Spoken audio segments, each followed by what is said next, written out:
Innal hamdalillah nahmaduhu wa nasta'inuhu wa nastaghfiruh wa na'udzu billahi min syururi anfusina wa min sayyiati a'malina. May yahdihillahu fala mudhillalah wa may yudlil fala hadiyalah. Asyhadu an la ilaha illallah wahdahu la syarikalah wa asyhadu anna Muhammadan abduhu wa rasuluh al-mab'utsu rahmatan lil alamin. Ya ayyuhalladzina amanu taqullaha haqqa tuqatih wa la tamutunna illa wa antum muslimun. Ya ayyuhan nasu taqu rabbakumul ladzi khalaqakum min nafsin wahidah wa khalaqa minha zawjaha wa batha minhuma rijalan katsiran wa nisaa wattaqullaha alladzi tasaaluna bihi wal arham innallaha kana 'alaikum raqiba. Ya ayyuhalladzina amanu taqullaha wa qulu qawlan sadida yuslih lakum a'malakum wa yaghfir lakum dzunubakum wa may yuti'illaha wa rasulahu faqad faza fawzan 'azima. Wa ba'd, fa inna asdaqal hadithi kitabullah wa khairal hadi hadyun nabi sallallahu alaihi wasallam wa syarral umuri muhdatsatuha fa inna kulla muhdatsatin bid'ah wa kulla bid'atin dhalalah wa kulla dhalalatin finnar. Jamaah Jumat a'azzakumullah, kembali kita memperbaharui syukur kita kepada Allah Subhanahu wa ta'ala. Tanpa terasa waktu terus bergulir. Ini menjadi nasihat yang terbaik bagi kita. Ini menjadi miniatur tentang kehidupan kita di dunia ini. Betapa waktu itu terus berlalu, betapa jatah hidup kita di dunia ini sangat singkat sekali. Tidaklah salah Allah Subhanahu wa ta'ala menurunkan ayat suci, menurunkan satu surah yang berbicara tentang sakralnya waktu jamaah sekalian. Sampai-sampai Imam Asy-Syafi'i mengatakan, lauma anzalallahu illa hadhihi surah lakafathum. Sekiranya Allah Subhanahu wa ta'ala tidak menurunkan kecuali hanya surah pendek ini, maka itu sudah mencukupi. Surah yang pendek, setiap kita sudah menghafalnya, bahkan anak-anak kita pun di rumah mungkin sudah menghafalnya, namun memiliki kandungan yang sangat luas sekali. Sampai-sampai Imam Syafi'i mengatakan, sekiranya Allah Subhanahu wa ta'ala tidak menurunkan 30 juz Al-Quran dan menurunkan hanya satu surah pendek ini saja, maka itu, kata beliau rahmatullahi alaih, sudah cukup bagi umat manusia. Surah yang kita maksud jamaah sekalian adalah Al-Asr. Allah Subhanahu wa ta'ala berfirman, wal asr, demi masa, demi waktu. Ada dua tafsiran dari ulama kita tentang Al-Asr ini. Yang pertama, apa yang dinukilkan oleh Imam Malik rahmatullahi alaih, bahwa Al-Asr itu adalah Al-Ashih, adalah waktu sore hari, waktu asar, sebagaimana yang kita ketahui bersama. Karena di dalam banyak nas Allah Subhanahu wa ta'ala lewat lisan Rasulullah sallallahu alaihi wasallam menyebutkan betapa sakral waktu asar ini. Taruhlah misalnya apa yang datang dari hadis Rasulullah sallallahu alaihi wasallam, thalathun la yukallimuhumullah wala yanzuru ilaihim wala yuzakkihim walahum adzabun alim. Ada 3 golongan yang kelak Allah Subhanahu wa ta'ala tidak akan mengajaknya bicara, tidak akan membersihkannya dari dosa-dosanya, dan baginya azab yang sangat pedih sekali. Salah satu golongan tersebut jamaah sekalian adalah rajulun bai'a fi waqtil asr fahalafa kadziban. Adalah seseorang yang berjual beli di waktu asar dan ia bersumpah dengan sumpah yang palsu. Bukan berarti jamaah sekalian kita tidak boleh berjual beli di waktu asar. Bukan berarti kita tidak boleh berdagang di waktu asar. tetapi Allah Subhanahu wa taala menyebutkan di sini atau Rasulullah sallallahu alaihi wasallam menekankan betapa sakral waktu asar itu, sampai Rasulullah sallallahu alaihi wasallam menyebutkannya secara khusus bahwa orang-orang yang bersumpah palsu untuk melariskan dagangannya di waktu asar, maka baginya azab yang sangat pedih sekali. Di dalam fikih Islam, di dalam fikih munakahat, ada satu syariat agama kita yang bernama li'an. Kondisi situasi di mana seorang suami menuduh istrinya berzina, waliyadzubillah, atau seorang suami mengingkari bahwa anak yang dilahirkan oleh istrinya adalah darah dagingnya, dan istrinya kemudian menolak tuduhan tersebut, lalu dibawalah kasus ini ke pengadilan agama. Saat itulah berlaku li'an. Kedua belah pihak ini meminta laknat kepada Allah Subhanahu wa taala atas pihak-pihak yang tidak benar. Apakah suami yang menuduh istrinya dengan tuduhan palsu, ataukah kemudian istrinya yang telah betul-betul berbuat serong? Dan ini jamaah sekalian, permintaan laknat kepada Allah Subhanahu wa taala ini disyariatkan di dalam agama kita, diucapkan di waktu asar, menunjukkan betapa sakral waktu asar itu jamaah sekalian. Makanya salaf kita di dalam Mukhtasar Minhajul Qasidin menyebutkan bahwa sebagian ulama salaf memandang waktu asar itu lebih sakral daripada waktu pagi hari,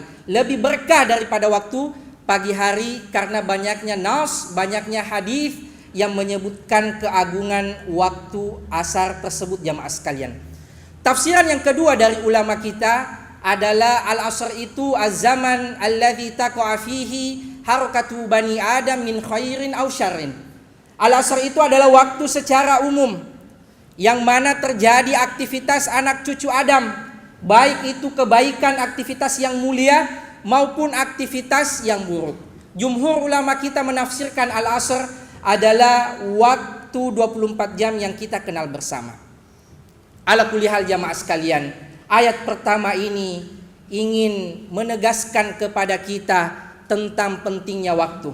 Salah satu penjelasan ulama kita di dalam ulumut tafsir bahwa tidaklah Allah bersumpah dengan nama makhluknya kecuali menunjukkan betapa berharga, betapa mulia waktu tersebut. Waktu yang Allah karuniakan kepada kita, jatah hidup yang Allah jatahkan untuk kita adalah sangat terbatas jamaah sekalian. Setiap kita yang hadir di tempat ini tidak akan ada yang berani mengatakan bahwa saya akan hidup 150 tahun lagi, saya akan hidup 100 tahun lagi, saya akan hidup 70 tahun lagi. Tentu kita bisa meraba-raba diri kita, kalaupun sebenarnya saya ini berumur panjang, sampai kapan saya bisa hidup di dunia ini. Makanya Rasulullah sallallahu alaihi wasallam mentarbiah sahabatnya secara khusus dan kita secara umum tentang umum kita terhadap jatah hidup kita di dunia ini. Kun fid dunya ka'annaka gharibun au abir sabil. Jadilah engkau di dunia ini sebagai orang asing, sekedar datang, sekedar numpang lewat. Saking singkatnya dunia ini, abir sabil, seperti orang yang malet tolaleng. Saking singkatnya kehidupan dunia. Jamaah a'azzakumullah, kita ingin kembali kepada kampung halaman kita yang sesungguhnya, tempat dari mana kakek dan nenek kita berasal, surganya Allah Subhanahu wa taala. Adapun di dunia ini, kata Rasulullah sallallahu alaihi wasallam, kita hanya seorang asing, abir sabil, syi'na am abaina, kita suka maupun tidak suka, maka kita pasti akan meninggalkan kehidupan dunia ini. Innal insana lafi khusr. Sesungguhnya semua manusia pasti akan menyandang status orang-orang yang merugi.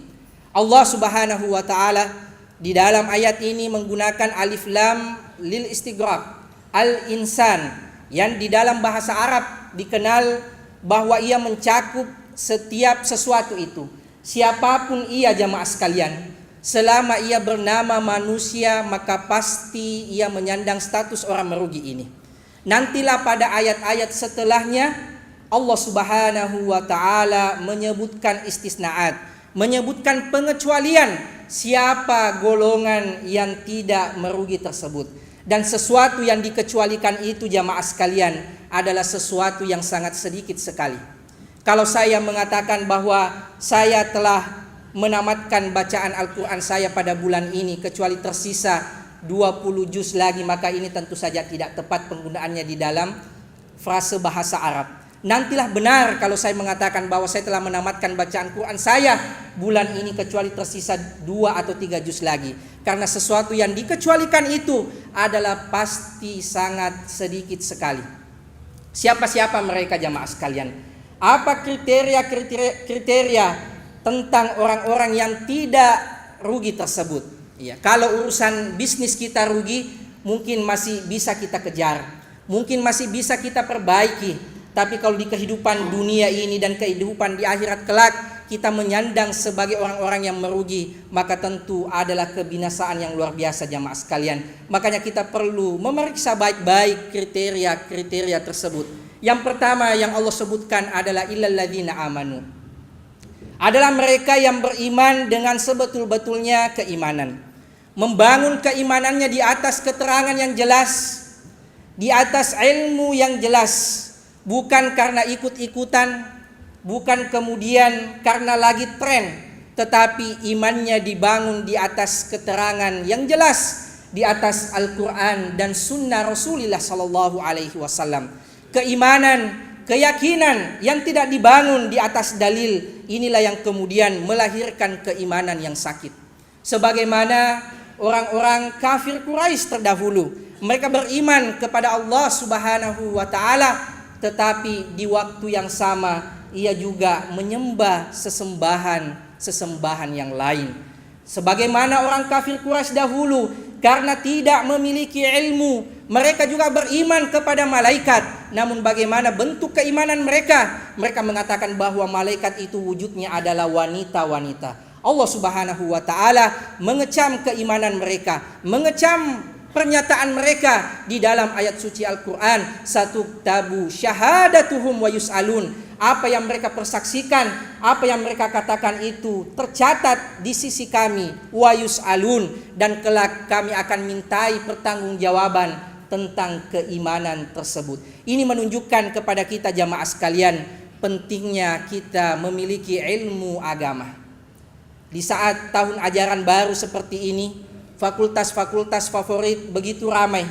Sangat sedikit orang yang kemudian ingin menerjunkan anaknya di medan ilmu diniyah ini jamaah sekalian. Sangat sedikit orang tua yang ingin memproyeksikan anaknya untuk kemudian menjadi orang-orang yang berilmu, dipandu pergerakannya, dipandu kehidupannya dengan ilmu syar'i. Jangan sampai jamaah sekalian, anak kita seorang dokter, anak kita kemudian seorang yang memiliki pendidikan yang tinggi, namun siapa yang ia sembah ia tidak kenal, siapa rasulnya ia tidak kenal, ibadahnya pun ia tidak tahu secara baik kapan ada rukunnya, yang mana syaratnya, yang mana sunnahnya, dan yang lain sebagainya. Jamaah sekalian, pentingnya dibangun keimanan di atas keterangan yang jelas. Illal ladzina amanu wa amilus shalihat. Yang kedua jamaah sekalian, kriteria yang perlu kita miliki agar kita tidak menjadi orang yang merugi adalah orang yang mengikuti keimanan tersebut dengan amal-amal saleh. Inilah tiket kita untuk kembali ke kampung halaman kita jamaah sekalian. Tentu kita ingin mudik ke sana, tentu kita ingin kembali ke sana, dan di dunia inilah tempat kita mempersiapkan bekal untuk kembali ke kampung halaman kita tersebut. Allah Subhanahu wa Ta'ala menyebutkan tentang tiket kembali kita jamaah sekalian ke sana, ke kampung tersebut. Udkhulul jannata allati uristumuha bima kuntum ta'malun. Masuklah engkau ke dalam surganya Allah Subhanahu wa Ta'ala atas apa-apa yang telah engkau lakukan dahulu di dunia. Amalan kita di dunia jamaah sekalian, itulah pundi-pundi bekal kita.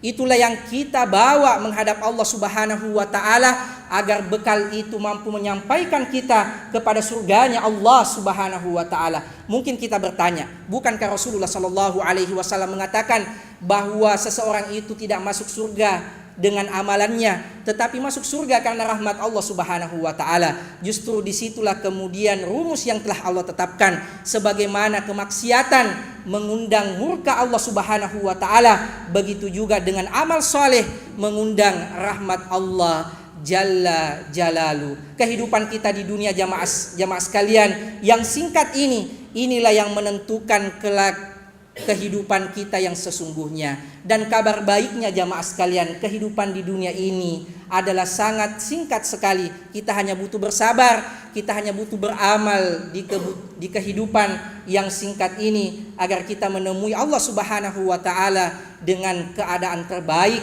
yang kita miliki. Jamaah sekalian rahimakumullah. Kriteria yang ketiga yang Allah Subhanahu wa taala sebutkan adalah ilal ladzina amanu wa amilus shalihat wa tawasau bil haq. Yang ketiga adalah mereka yang saling menasihati di atas kebenaran. Kita diberikan karunia oleh Allah Subhanahu wa taala hidup di era keterbukaan informasi. Semua orang sekarang senang untuk berkomentar. Apapun itu langsung dikomentari walaupun ia tidak mengetahui secara jelas permasalahannya. Padahal masih begitu banyak nasihat-nasihat yang bisa kita bagikan. Masih begitu banyak faidah-faidah yang kita bisa share kepada saudara-saudara kita. Padahal nikmat keterbukaan informasi ini jamaah sekalian adalah nikmat yang besar dari Allah Subhanahu wa taala. Pos pertama kali dikenal di dalam Islam di era sahabat yang mulia Muawiyah bin Abi Sufyan. Untuk sekedar mengirimkan surat maka butuh waktu yang sangat lama, berhari-hari, bahkan mungkin sampai berbulan-bulan karena kuda demi kuda yang estafet menyampaikan pesan itu. Namun kita di saat sekarang ini jamaah sekalian, dalam satu klik maka saat itu juga pesan yang kita ingin sampaikan sampai kepada pihak-pihak yang ingin kita tuju, dimanapun ia berada, berapapun jumlahnya, begitu mudah kemudian pesan itu sampai. Marilah jamaah sekalian kita jadikan nikmat yang seperti ini, karunia Allah yang seperti ini untuk kemudian saling bernasihat di antara kita. Ulama kita menyebutkan kenapa Rasulullah sallallahu alaihi wasallam tatkala baru sampai di kota Madinah, yang pertama kali beliau bangun masjid dan bukan rumahnya sendiri. Kata ulama kita ini menunjukkan pentingnya bi'atus sholihah, lingkungan yang baik, jamaah yang baik. Dia bangun dulu tetangganya, baru membangun rumah di sampingnya. Al-jar qabla dar, tetangga dulu baru pilih rumah di sampingnya. Bukan malah sebaliknya, mau bertetangga dengan siapa urusan belakangan. Yang jelas saya dapat rumah murah, rumah bagus, tetangga dengan siapa tidak perlu diperhatikan. Justru di dalam agama kita diberikan tuntunan al-jar qabla dar. Maksudnya apa jamaah sekalian? Agar budaya nasihat itu terjalin di antara tetangga-tetangga atau komunitas tersebut, sehingga ia bisa kemudian terarah, ternasihati dengan apa yang ia lalui. Aqulu qouli hadza astaghfirullah li wa lakum wa lisairil muslimin fastaghfiru innahu huwal ghafur ar-rahim.